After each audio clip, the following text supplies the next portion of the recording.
연속 낭독. 중국 선교사 김만식 목사 수기 해란강의 어부.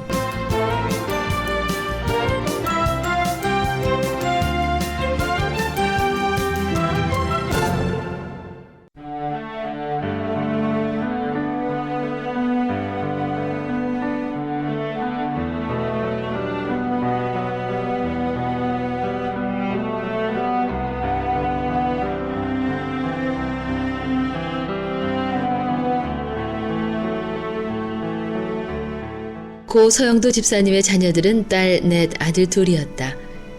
3개월 후 다시 춘향마을을 찾아 서길성 씨 가족들을 불러 모아 그들의 소원을 물어보았다. 딸 4명 중 3명은 결혼을 했고 1명은 미혼이었다. 한결같이 한국에 가는 것이 꿈이라고 했다.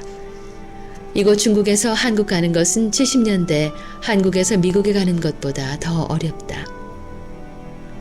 순교자의 자녀들의 소원을 주님이 돌봐주시기를 기도하던 중 미혼이었던 막내딸에게서 연락이 왔다.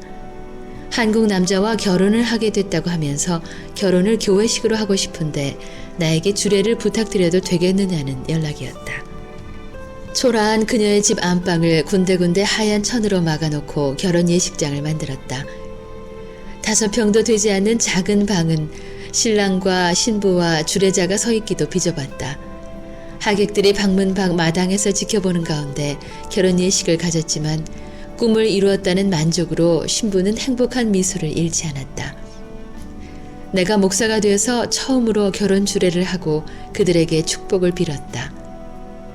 서영도 집사님의 결혼한 막내딸이 한국에 나가 예쁜 딸 하나를 낳았다고 연락받았을 때 둘째 딸 역시 한국으로 3년 동안 연수를 떠나게 됐다고 인사를 하러 왔다.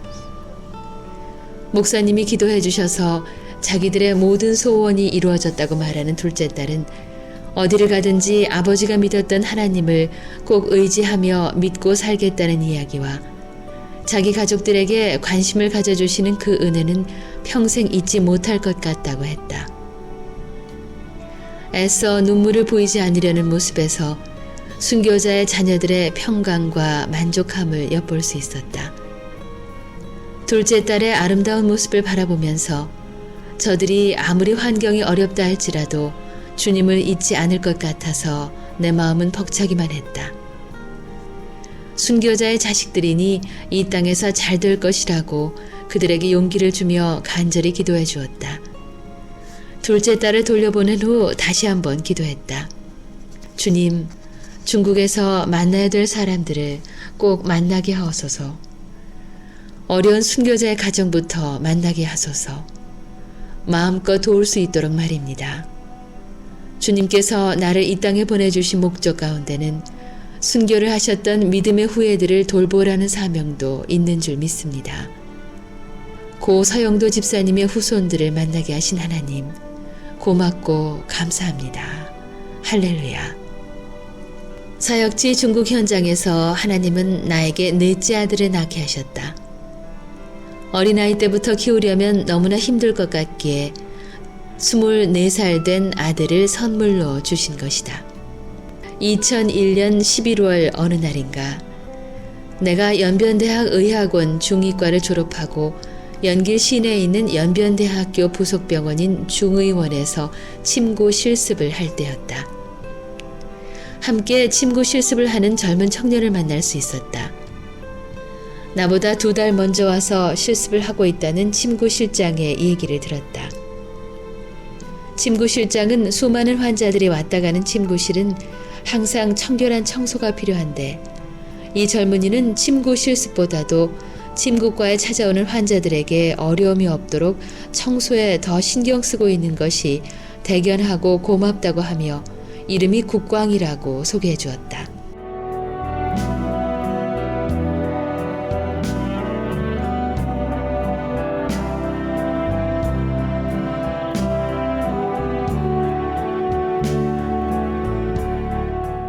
그 얘기를 들어서였을까? 그 청년을 유심히 관찰하고 있는데 무슨 일인지 점심때만 되면 식사하러 식당에 가지 않고 침구실 한쪽에서 책과 씨름하고 있었다. 하루, 이틀, 사흘, 일주일. 한 달이 지나도 똑같은 행동에 어떤 사연이 있는가 묻지 않을 수가 없었다. 젊은이가 밥을 먹어도 배고플 나이인데 점심을 매일 굶고 있는 것은 무슨 말 못할 사연이 있을 것 같았다. 고향이 어딘가 물었고 점심을 먹지 않는 이유가 있는가 물어보았다. 고향은 연길에서 160여 킬로미터 떨어진 왕청현이라고 했다.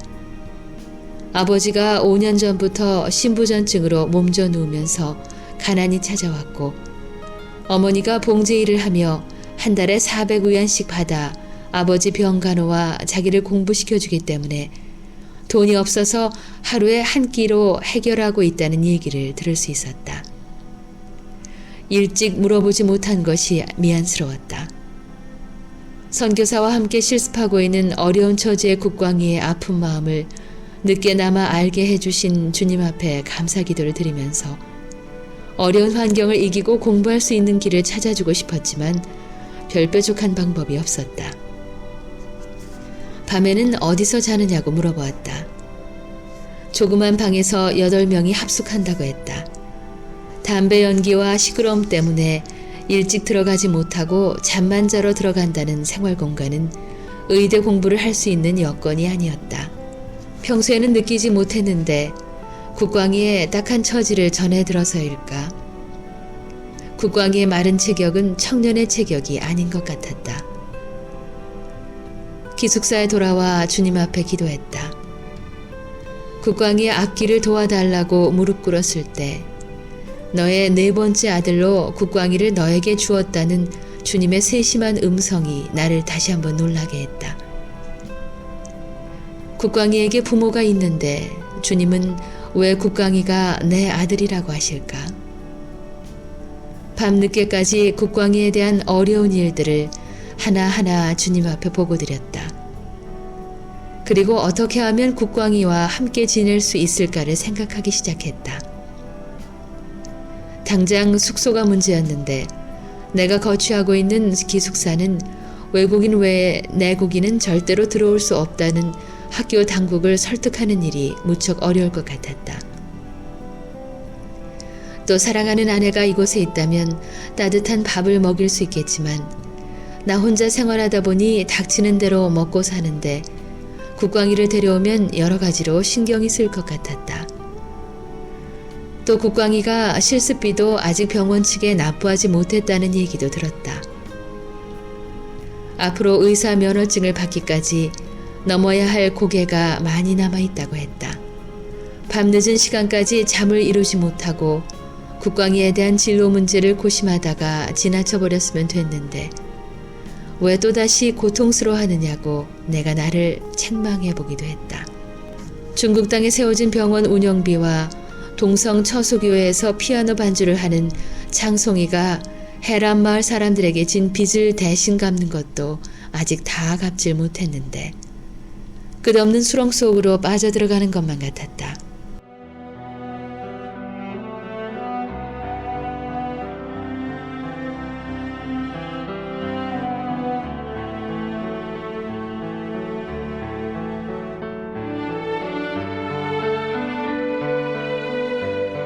아침에 눈을 떴지만 오늘 국광이를 만나면 어떻게 해야 좋을지 아직도 계획이 없는 내 발걸음은 무겁기만 했다.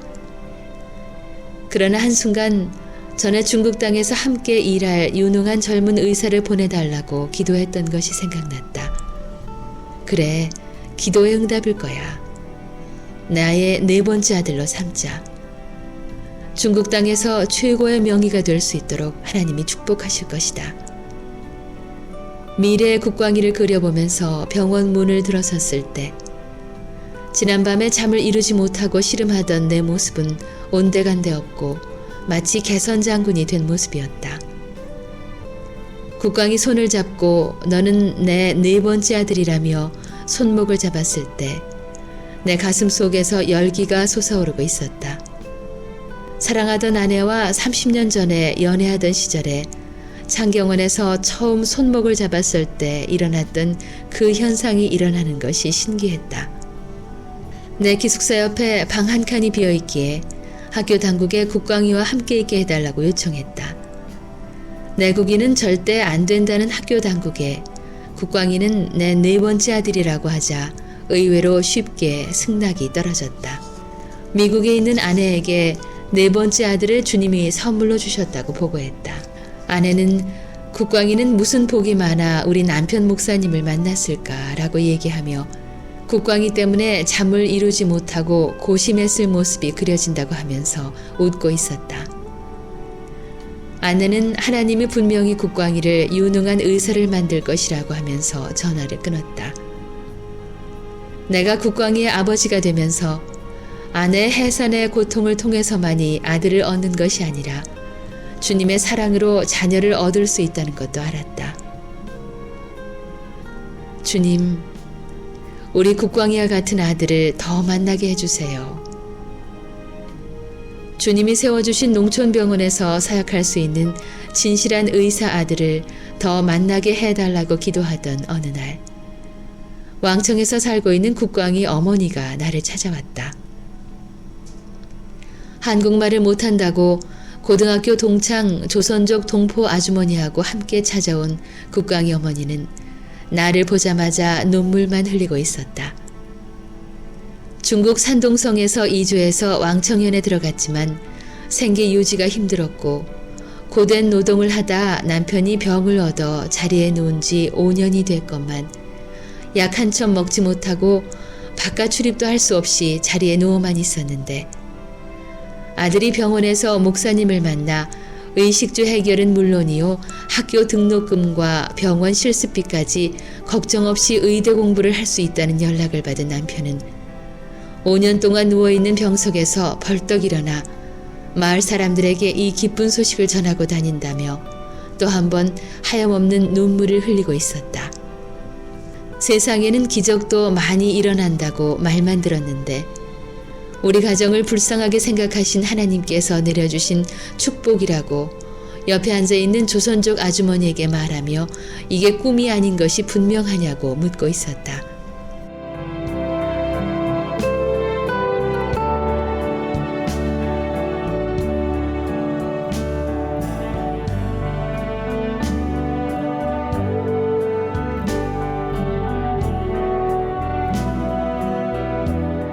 갑자기 1년 전 연변 농촌지역 청소년 6명을 일본 야마가다현 도자와 촌에 있는 신장 컴퓨터 대학교에 유학을 보낸 일이 생각났다. 그중 이정화라는 학생은 일본어를 전교에서 1등으로 해서 야마가다현 의과대학에 들어갔다는 소식이 왔었다. 일본 의대의 입학시험이 어려웠던 것은 사실이지만 중국에서 의대를 졸업하면 합격 가능성이 있다는 얘기를 들어서였을까? 국광이는 길림의대를 졸업하면 일본으로 유학을 가겠다는 계획을 세우고 열심히 공부하고 있다. 나는 국광이 어머니에게 이런 계획을 말해주며 안심시키고 돌려보냈다.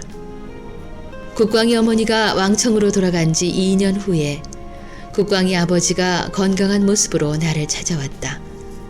신부전증으로 일생을 고생하며 살았다고 했는데 얼굴에 홍조가 띈 국광이 아버지의 환한 모습은 건강한 사람과 같았다.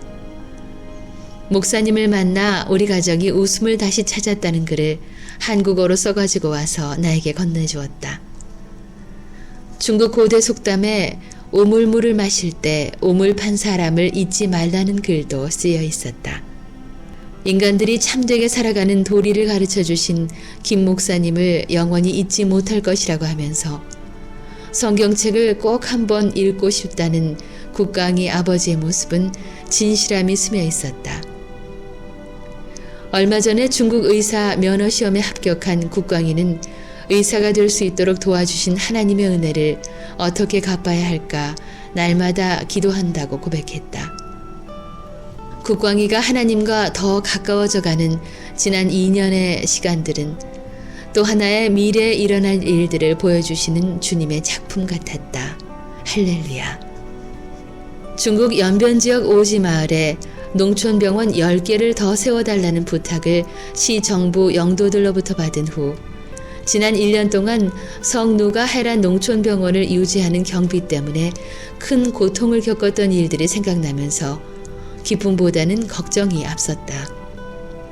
해란병원 직원들에게 지불해야 하는 급여와 병원 유지비, 그리고 가난한 농촌 지역 환자들이 병원에 찾아올 때마다 점심 식사를 대접하는 일들은 나에게 경제적으로 큰 고통을 주었다.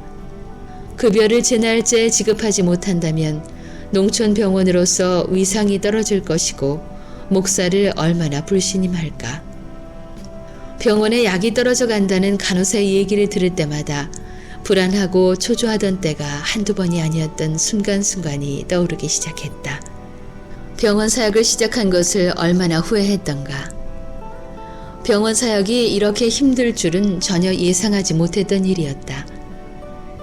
치료를 받고 난 환자들이 약값으로 자기 집에서 먹는 콩기름과 쌀 마대를 짊어지고 올 때는 곡물을 약값으로 받을 수 없어 1년 동안 208명의 가난한 환자들에게 무상으로 치료를 해주었다. 병원에 약을 보충할 수 없게 되자 의사와 간호사들은 약이 떨어져가는 불안함으로 나를 쳐다보았고 나는 그 사실을 알면서도 그 시선을 피하던 때가 한두 번이 아니었다. 전화비를 내지 못해 병원 전화 통화가 정지됐을 때는 울고 싶은 마음뿐이었다. 그러나 개원 1주년이 되는 날 성노가 헤란 농촌병원을 찾아와서 주님의 따뜻한 손길을 체험한 환자의 숫자 통계를 내보았을 때 놀랍게도 1,500명이나 치료를 받았다는 사실을 확인했다.